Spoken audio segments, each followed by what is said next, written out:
இன்னைக்கு நடக்கிறது அதே தானே, அதே சிபிஐ தானே, அதே சிபிஐ ஆர்எஸ்எஸ் பிஜேபியோட கைப்பற்றி ஏன் நீங்க அங்க போய் ஒளிஞ்சுக்கிறீங்க? ஏன்னா தமிழக வெற்றி கழகம் டிவிகே சார்பா நீதிமன்றத்தோட நேரடி கண்காணிப்புல ஒரு சிறப்பு புலனாய்வு குழு விசாரணை அமைக்கணும்னு ரொம்ப ஸ்ட்ராங்கா கேட்டிருக்கோம்.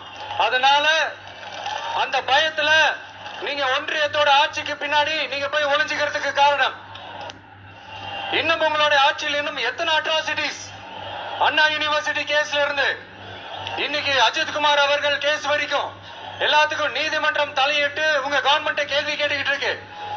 எல்லாத்துக்கும் நீதிமன்றம் தலையிட்டு கேள்வி கேட்கணும்னா அப்புறம் நீங்க எதுக்குங்க சார்? உங்க ஆட்சி எதுக்குங்க சார்? அந்த சிஎம் பதவி எதுக்குங்க சார்?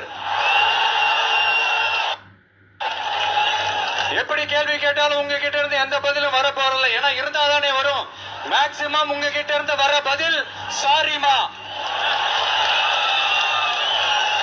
தெரியாம நடந்துருச்சுமா, இல்லனா நடக்க கூடாதது நடந்துருச்சுமா, சாரிமா, அவ்வளவுதானே.